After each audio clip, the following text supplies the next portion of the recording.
Esse é o Ecocenado e você vai ver agora desperdício de alimentos, um problema humanitário e ambiental.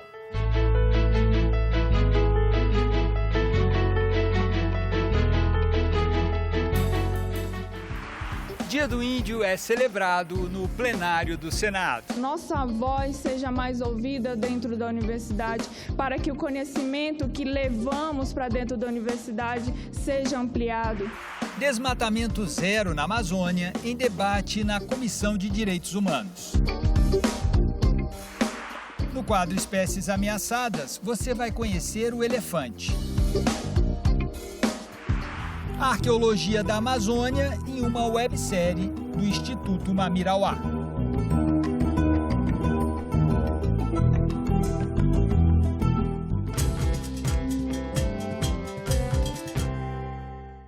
Combater o desperdício de alimentos é fundamental para fazer frente ao problema da fome, que atinge 10% da população mundial. Mas pouca gente sabe que o desperdício de alimentos, além de um problema humanitário, é também um problema ambiental. O alerta vem da FAO, órgão das Nações Unidas que cuida da agricultura e da alimentação. 30% do que é produzido no mundo se perde antes de chegar ao consumidor. 1,3 bilhões de toneladas de alimentos desperdiçadas. Ao mesmo tempo em que mais de 800 milhões de pessoas sofrem com a desnutrição crônica, segundo dados da ONU.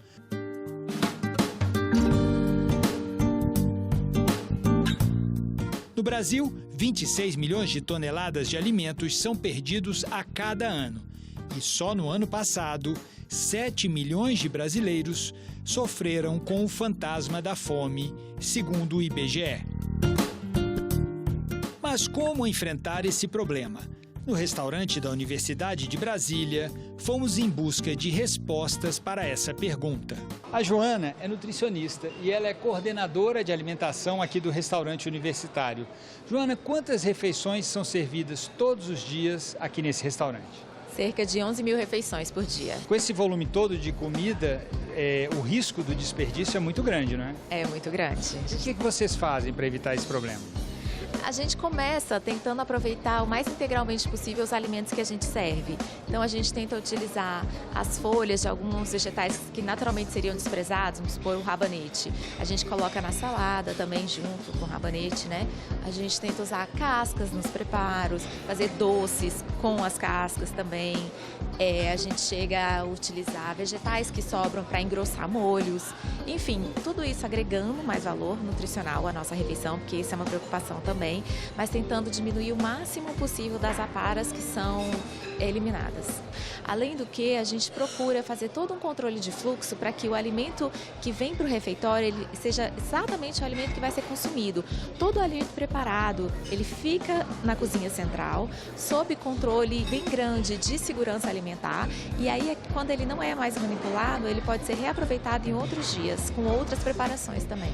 O alimento que não desce aqui para o restaurante, que permanece na cozinha, ele é reaproveitado em outros pratos, em outras refeições? Sim, isso pode acontecer e acontece.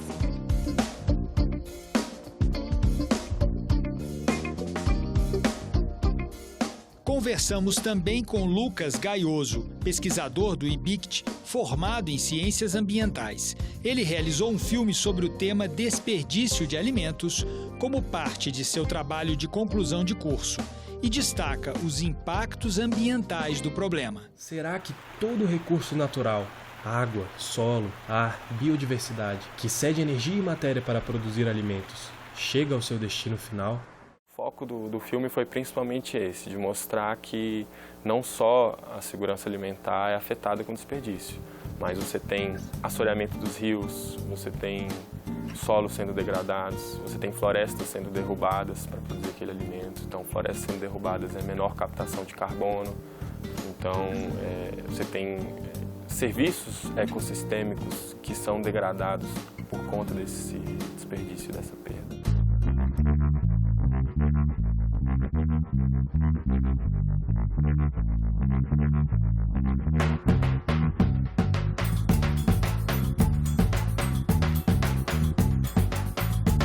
Segundo o relatório publicado em 2013 pela Organização das Nações Unidas para a Agricultura e Alimentação, a FAO, a cada ano, 1/3 dos alimentos produzidos no mundo é desperdiçado.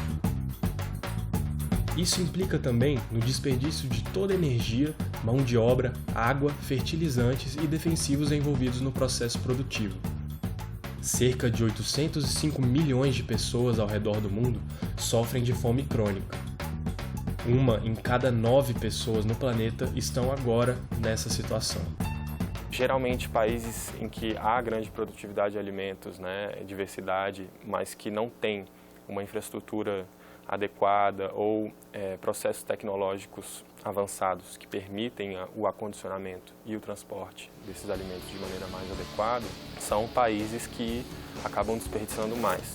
É um problema que afeta em grande parte os países do terceiro mundo. Não que não exista desperdício em países como os Estados Unidos ou países mais desenvolvidos, também há grande desperdício lá. Muitas vezes, por conta da questão tecnológica, esses países acabam saindo um pouco na frente. Segundo a Embrapa, o desperdício da produção agropecuária no Brasil se estende por toda a cadeia produtiva, sendo 10% dentro da propriedade rural, 50% no manuseio e transporte dos produtos, 30% na comercialização e abastecimento e 10% no varejo e consumidor final.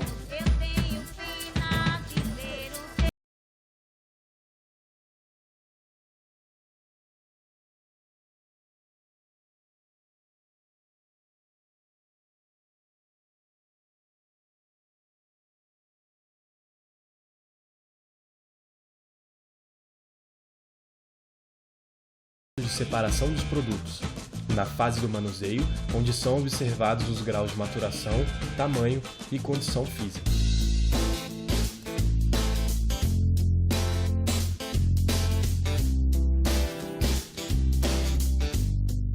No Ceasa de Brasília, conhecemos o Banco de Alimentos, que atua no combate ao desperdício. Antenor Bezerra é gerente de segurança alimentar e nutricional do banco. Antenor, você trabalha aqui com um programa diretamente ligado ao esforço para evitar o desperdício de alimentos.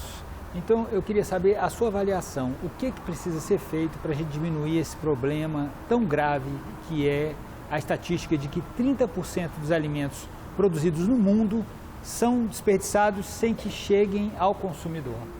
Olha, a primeira coisa é a consciência, não é, de quem tem os alimentos, de quem comercializa os alimentos. Eu acredito que muita coisa, às vezes, muito alimento, ele é desperdiçado no campo, às vezes. Então, hoje nós tomamos conhecimento de alimento que é desperdiçado na comercialização. E nós, inclusive, estamos trabalhando nesse sentido. Vamos visitar o produtor rural, especialmente o que produz maior volume, porque tem produto que às vezes nem traz para a comercialização, mas serve para nós, serve para o consumo, serve para as doações. O primeiro passo é a consciência. E a gente desperdiçar dói.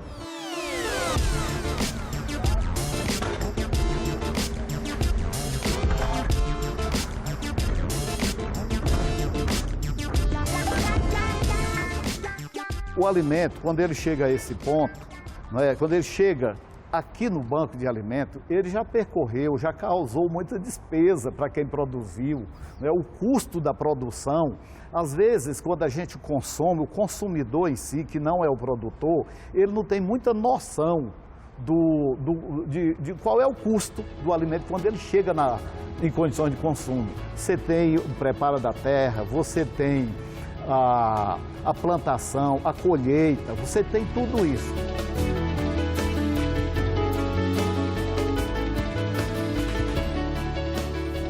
O Banco de Alimentos atua também junto aos pequenos produtores rurais com a aquisição direta de alimentos e uma orientação sobre boas práticas para evitar o desperdício.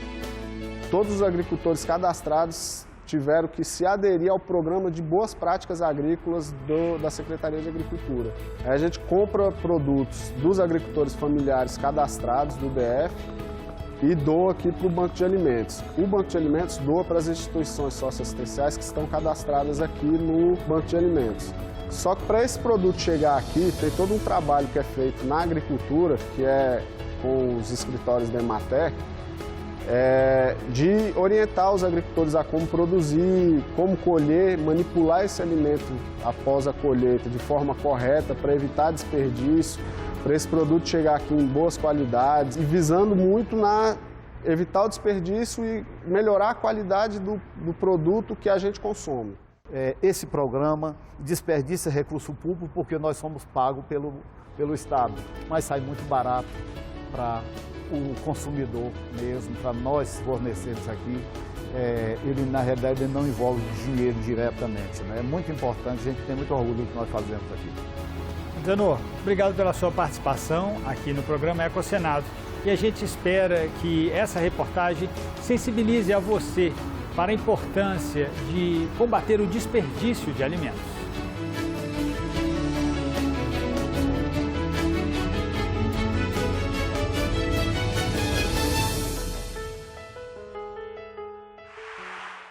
Se toda a água do planeta fosse representada por 200 litros, 195 litros seriam de água salgada. Apenas 5 litros de água doce. Porém, a maior parte desta água doce está nas geleiras ou em depósitos subterrâneos de difícil acesso. Tendo isso, temos apenas 20 mililitros de água à nossa disposição.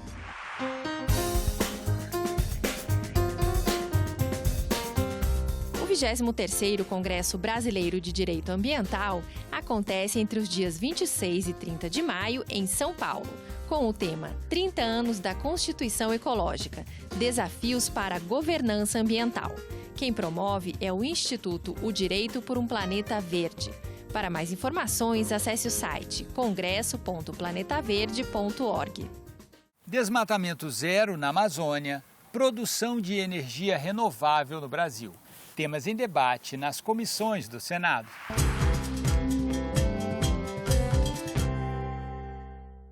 Proibir o desmatamento e trazer mais vida e competitividade ao Brasil. É o que quer um projeto de iniciativa popular. A campanha foi lançada em 2012. O projeto chegou ao Congresso em 2015. A política duraria pelo menos 5 anos. Ficariam de fora os terrenos da agricultura familiar e as áreas já disciplinadas por lei, as de proteção ambiental, de comunidades tradicionais e territórios indígenas. Um projeto de lei como esse aprovado é um caminho que força aí a gente pensar outros modelos de desenvolvimento para a Amazônia, para além do desmatamento e da pecuária e da soja. Nós tínhamos no passado, entre 1961 e 1990, por volta de 90 dias, 80 dias de seca extrema, e hoje quase 150 dias de seca extrema, senador. Para quem está lá, foi uma década de muita preocupação. Em qualquer lugar que você for na Amazônia, nas comunidades ribeirinhas, você vai ter uma frase na ponta da língua de qualquer população tradicional, de qualquer morador de lá. A morte da floresta é o fim da nossa vida. E eles têm razão. Agora, quando você vê o INPA, que é o instituto mais importante da Amazônia, sobrevivendo com 1/4 do seu orçamento, estão enterrando a esperança, não é? Ao defender o desmatamento zero, o representante do Observatório do Clima mostrou o exemplo do estado de São Paulo, que entre 2000 e 2016 soube se adaptar à proibição de desmatar a Mata Atlântica. A área de agropecuária, que é o amarelinho em cima, ela vem caindo. Né? São Paulo tem mais agropecuária do que área de floresta. E a área de floresta está crescendo. Então, primeira mensagem, boa mensagem, certo? Nesse mesmo período, a produção agrícola do Estado cresceu 50%.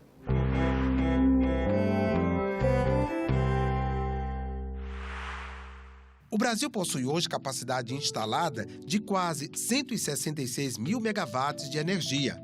Mais 10 mil megawatts estão em construção.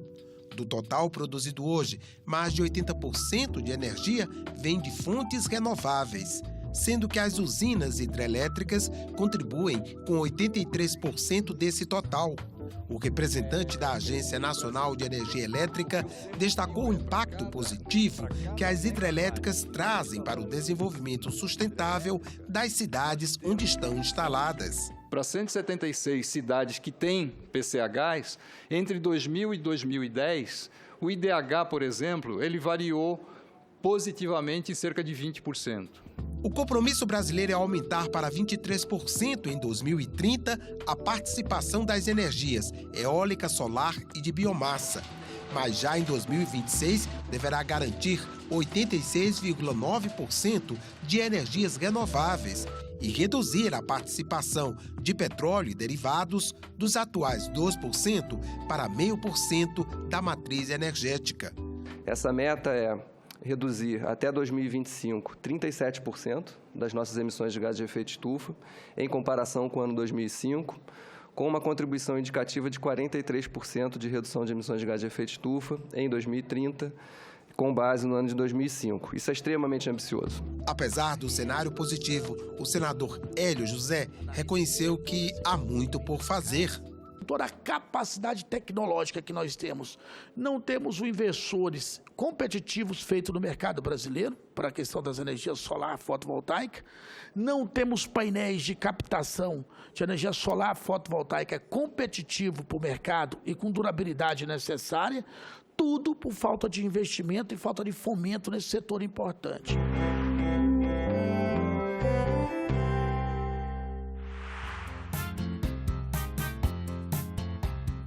Você sabia que os elefantes africanos, como a Belinha, a única fêmea da espécie do Zoológico de Brasília, estão ameaçados de extinção? De acordo com a lista vermelha da União Internacional para a Conservação da Natureza, os elefantes africanos estão classificados como vulneráveis, o terceiro estágio numa escala em que o sétimo é a extinção total. E a principal razão são suas presas, que podem pesar até 100 quilos. Como o marfim é muito valioso, isso causa uma caça indiscriminada a esses animais. Os elefantes são mamíferos bem grandes. Chegam a ter 4 metros de altura e pesam entre 4 e 6 toneladas. Comem mais de 100 quilos de folhagens e bebem cerca de 200 litros de água por dia. A gestação dura 22 meses. E assim como os humanos, os elefantes podem ser destros ou canhotos.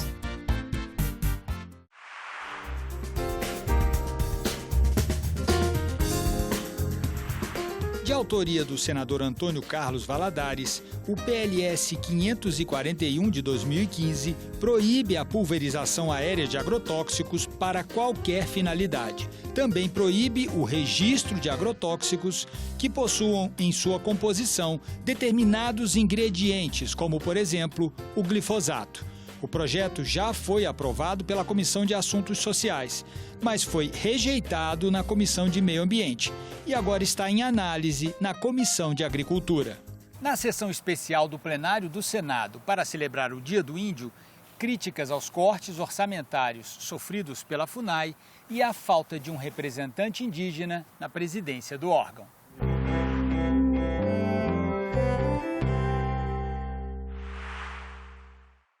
O senador que presidiu a sessão condenou os cortes no orçamento da União que trazem prejuízos às comunidades indígenas. As demarcações e fiscalização das terras indígenas e proteção dos povos indígenas isolados cortaram 48%, ou seja, demarcação zero. Reivindicações vieram dos índios, do ativista Marcos Terena e de Maíra dos Santos Tapuia, formada em medicina na Federal do Tocantins. A nossa voz seja mais ouvida dentro da universidade, para que o conhecimento que levamos para dentro da universidade seja ampliado. Nós precisamos ser ouvidos e atendidos. Termos um índio de verdade na presidência da FUNAI. Qual o problema? Nós temos índios muito mais preparados para conduzir não só os direitos indígenas, mas também a soberania do nosso Brasil.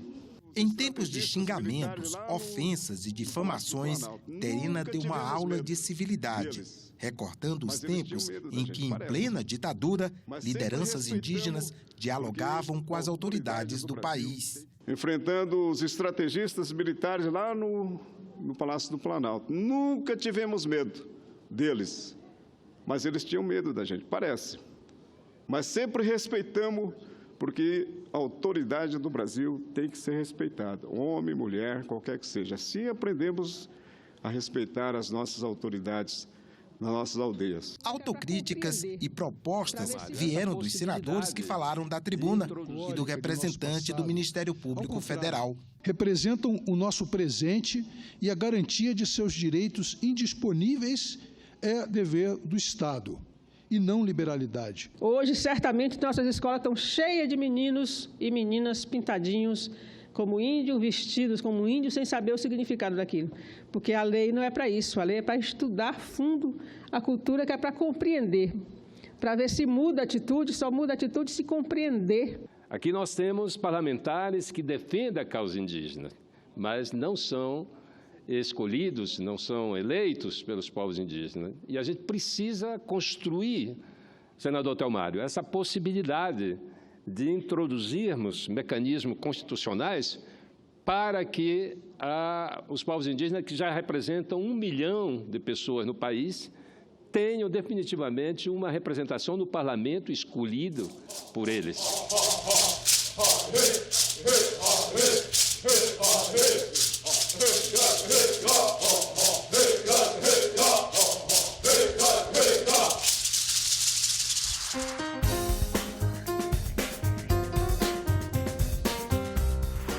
De autoria do senador Cristóvão Buarque, o PLS 405 de 2011 suspende por 30 anos a construção de novas usinas nucleares no Brasil.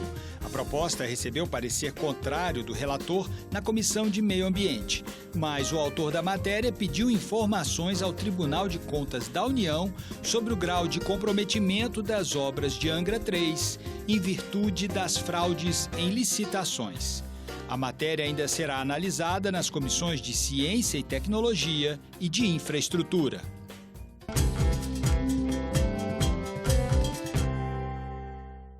Uma websérie lançada esse ano pelo Instituto Mamirauá mostra um lado pouco conhecido da Amazônia brasileira, sua história pré-colonial, antes da chegada dos portugueses. Gravada em agosto do ano passado, com financiamento do Ministério da Ciência e Tecnologia e da Fundação Gordon e Betty Moore, a série mostra aspectos da cultura dos povos que habitam aquela região e traz as mais recentes descobertas da arqueologia na região do Médio Solimões, área de atuação do Instituto Mamirauá.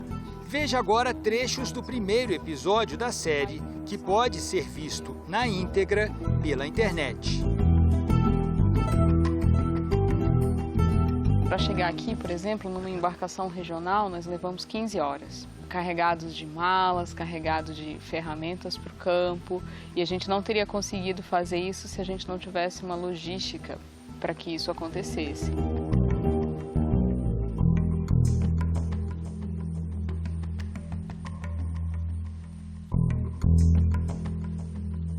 A Boa Esperança é um sítio que salta aos olhos pela quantidade de vasilhas que tem depositado em superfícies, né? Existe uma cultura que chama cultura Pocó-Açutuba, que está presente na Boa Esperança e que tem uma data, uma cronologia estabelecida para várias áreas da Amazônia, e a gente sabe que elas têm uma extensão de pelo menos 800 quilômetros no leste-oeste, ao longo da calha do Amazonas.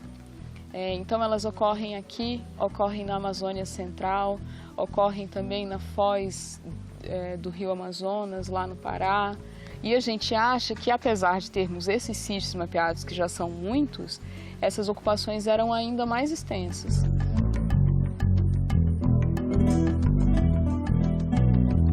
Para falar dessa longa ocupação, são esses solos antrópicos de terra preta. Eles estão espalhados por várias áreas da Amazônia e a gente tem entendido que eles começaram a ser formados durante essa cultura Pocó-Açutuba. E além desses solos, a gente tem algumas ilhas que a gente está chamando ilhas de florestas antrópicas.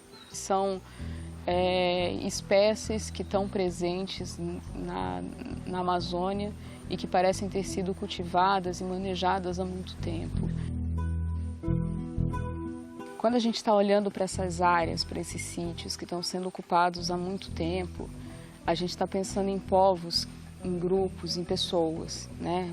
Os fragmentos de cerâmica, os carvões, o material lítico que a gente retira dessas escavações, eles dão uma resposta para todos nós, que é uma resposta baseada em dados, né? Para a construção dessa ciência que estabelece suas perguntas e respostas a partir disso. Mas, na realidade, a gente está falando de pessoas. A gente está falando de pessoas que moraram aqui há muito tempo, de pessoas que levaram suas vidas de alguma forma, e é isso que esses cacos me despertam. É uma cerâmica que chama a atenção aos olhos, há uma identidade visual dela que é muito marcada. São tão cobertas na superfície com algum tipo de tratamento, ou um engobo, ou uma pintura, que a gente praticamente não vê a superfície delas, né?